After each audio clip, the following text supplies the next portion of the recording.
Hey, what's up everybody? It's your girl Cooking with Tammy, and I'm back because it's that time of the year once again. Oh my goodness, I can't believe time literally went by so fast. But tonight I'm going to show you how to make a delicious butter roasted garlic and herb turkey that's going to knock your taste buds out the park. All right, so without further ado, let's get to cooking. First thing I want to do is, because we're going to be using a really large size roasting pan, and I could choose to season up the turkey first, but we're not going to do that. What we're going to do is we're going to work on the preparation of roasting of our veggies, because you're going to see why in a second. These are the ingredients for today's recipe. You know when you go to the grocery store, they have those little thin carrots. You want to make sure to grab a bag of some decent sized carrots, because your turkey is going to be roasting for some time, more like 3 hours, and you don't want to get those little skinny carrots and they roast really quickly, and then by the time you're done, your carrots are going to be all mushy. So the thicker the better, especially if you're rocking out with a whole turkey. Now if you're doing just a turkey breast, which is going to take about, let's say, depending on the size of the turkey breast, maybe an hour and a half to an hour and 45 minutes, then the size of the carrots don't really matter too much. But if you're going to be using, like, let's say a large turkey, 6 pounds and up, then you definitely want to make sure your carrots are a little bit larger. This is a large size potato, so we're going to cut it like into 6 pieces. We're going to try to have the pieces as even as possible, but guess what? If we can't, it's okay. We're going to try our best. It doesn't have to be perfect. Since this is a smaller size potato, we're just going to cut it in 4s. If there's any bad spot on your potatoes, feel free to just cut it off. If you're skeptical about it, don't use it. Just going to put that to the side because we're going to throw that in the trash. All right, that's it. I'm going to take our potatoes and carrots and place it into a separate bowl. And we're going to season these veggies on up. We're not going to rely on just the drippings from the turkey to season up the veggies. Everything is going to have its own separate seasoning. I'm going to start off with adding some oil. That's definitely going to help with the roasting process because we don't want our veggies to burn. And we're going to hit it with some salt and pepper. Just going to mix it on up. It's a lot of veggies in here, so you don't have to add too much, but add enough salt and pepper. We're also going to add some roasted garlic and herb seasoning. That's really going to bring out the flavors in these veggies. All right. I'm going to add just a small pinch of bouillon, chicken bouillon that is, just a small pinch. You don't have to. And we're also going to add some garlic powder. Boom, that's it. We're going to get in there. We're just going to toss our veggies around. Make sure all of our veggies are coated with the seasoning. And that's going to be it. If your roasting pan has a rack like this, you want to remove it. Place this to the side. And you're going to take your veggies and you're going to place it to the bottom of the pan. That's why I wanted to season up the veggies first before the turkey. Get what I'm saying? Makes a lot more sense, right? Boom, just like that. Going to spread it on out in the pan, and we cut just enough veggies for this pan. This is perfect. All right, we're going to place this to the side, and we're going to bring our turkey on in, and we're going to season up our turkey. What? I can't wait. I'm like super excited. As I said before, we're going to be making a butter garlic roasted turkey. In order to do that, we're going to need some herbs, fresh herbs that is, all right? Now here's the thing. I'm going to be a little bit lenient. If you can't get your hands on fresh herbs because maybe it's the last minute or whatever, feel free to use dried herbs. However, the fresh herbs is definitely going to bring out the best flavor. We have some thyme. I'm going to leave the stems on simply because the stems are really soft. If you happen to have maybe thyme that's a little bit older and the stems are hard, what you're going to do is you're going to basically take the thyme and you're going to pull in the opposite direction of how the leaf is growing. If the leaf is growing upward, you're not going to pull upward, but instead you're going to pull downward. See how quick and easy that was? Let me show you one more time. Downward, boom, that's it. However, I'm going to keep the stems on, or should I say the leaves on the stems, simply because the stems are pretty soft and all of the flavors are locked in the stems as well. All right, so I'm not going to be so picky in regards to remove the stems. but I am gonna get in there and chop it up really, really good. Ooh, goodness. The rosemary stem is a lot tougher, so we're not gonna cut into the stem, but instead we're literally just gonna remove the rosemary from the stems. And this takes absolutely no time whatsoever. You could try to pull in the opposite direction, but this is a little different, so you may just want to go in and literally just pick it from the stem. Our turkey this time is going to be about, I want to say 13, yeah, just a little bit under 13 pounds. So we're going to be sure to use a good amount of fresh herbs. The aromatics are so fragrant. We're going to, of course, go in with our sage. Can't have turkey without sage. I'm going to leave the stems on as well. However, with the sage, I'm not going to use as much sage simply because sage is very pungent. We're also going to use some fresh parsley.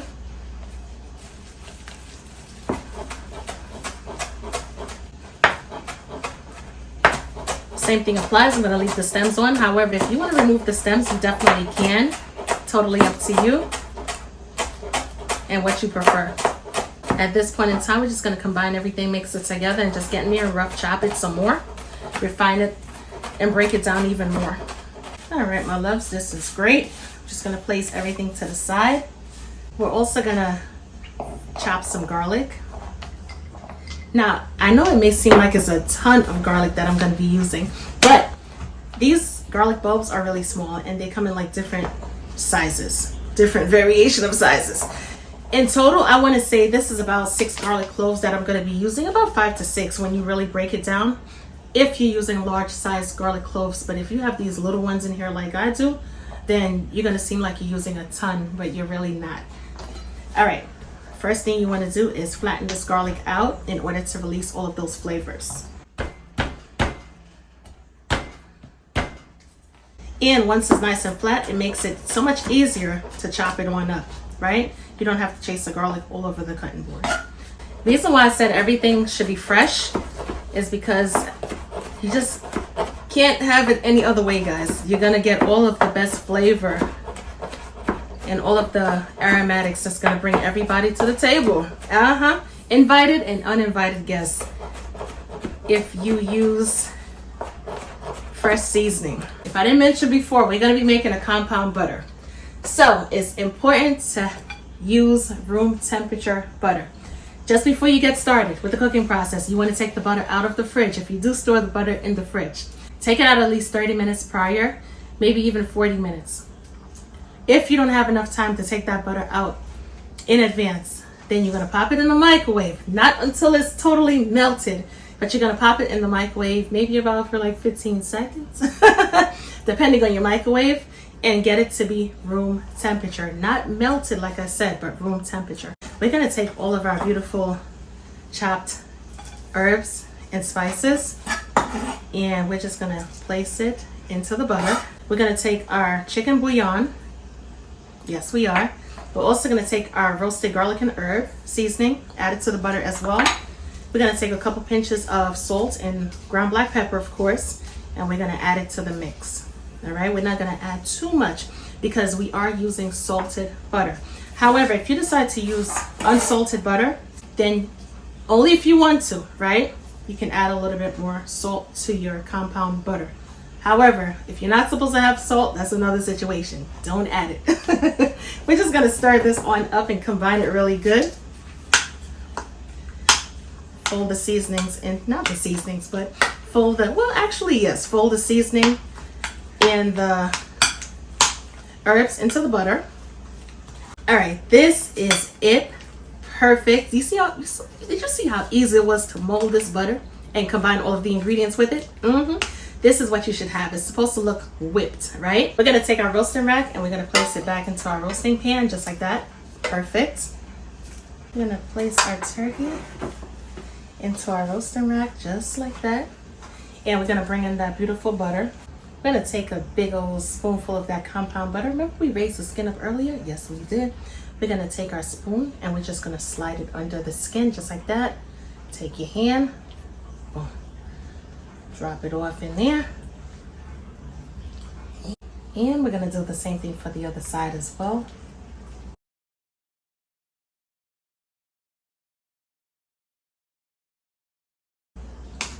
add a good amount to the turkey breast because you want the breast to remain nice and tender.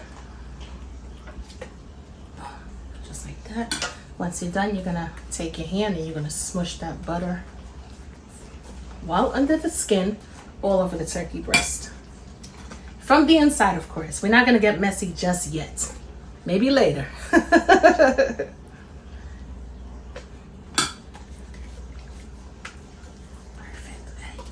This is gonna be so good. We're gonna flip our turkey around. And I know a lot of times we try to get this done in the most easiest and effective way, but sometimes you can't avoid being messy when it comes to seasoning up a turkey. You just can't sometimes.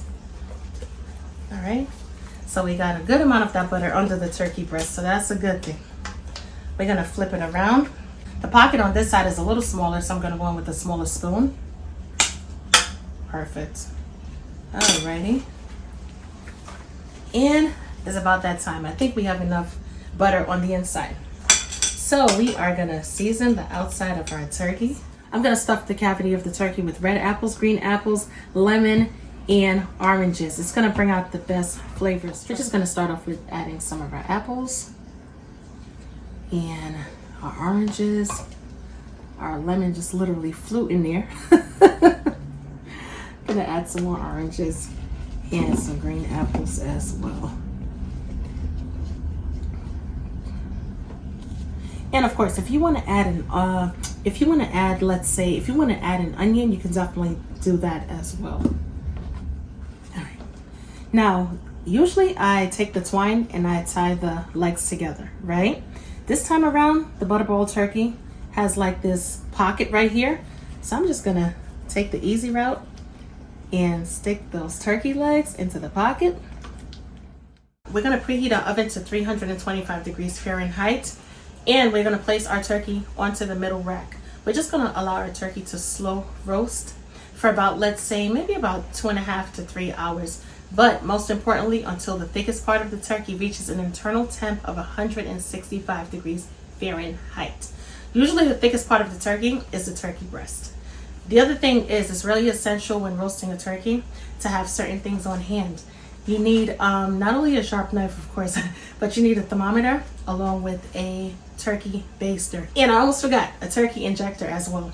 You want to baste your turkey at least every 15 minutes. You also want to take some of that delicious juice that's going to extract from the turkey and inject it back into the turkey as well to keep the turkey nice and moist. All right? And that's about it. What I'm going to do is, because another thing, if you feel like your turkey is browning too quickly, get a piece of aluminum foil, place it over the top of the turkey, creating like a tent, so that way it would prevent the turkey from burning or browning too fast on the top. Another key tip is, if you have olive oil, you can drizzle some olive oil on the top. That would allow the skin to become nice and crispy and prevent it from burning as well. I'm not going to take any chances because I didn't tuck the turkey wings away. Usually the turkey wings is the quickest to brown, and we don't want those turkey wings to burn, all right? We want a beautiful aesthetic. We want our turkey to look really nice on presentation. So I'm going to leave the wings the way they are. However, I'm going to add some aluminum foil. I'm just going to create like a tent to avoid the tips from burning too quickly.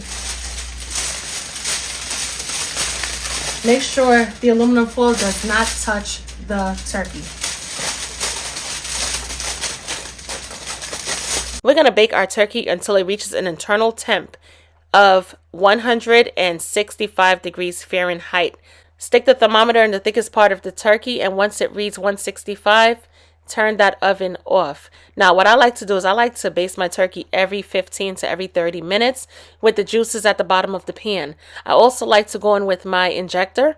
Take that injector, get some of those juices, and inject every single part of the turkey. Leave no part of the turkey dry. You hear me? Inject every single part of the turkey to lock in all of the flavors and moisture. We want to take away the narrative that turkeys are dry. And if you follow all of these steps, like I said, basting every 15 to 30 minutes, injecting the turkey, it's going to be the juiciest and the most moistest turkey that you have ever tasted. So far, our turkey has been baking for about an hour and a half. As you can see, it's nice and brown. However, because we had the aluminum foil on the top, what I'm going to do is I'm going to take the aluminum foil and I'm going to place it in the back of the turkey, because that part of the turkey is a little browner than the top, obviously. And I'm going to allow the turkey to brown evenly all over. And that's just basically it, guys. As far as cooking time, it should never really be about cooking time, but instead the appropriate temperature. Once again, 165 degrees Fahrenheit. I know there's probably still someone asking how long did it take to cook, so I'm just going to tell you. This turkey took about 3 hours to be fully cooked. And isn't this turkey gorgeous?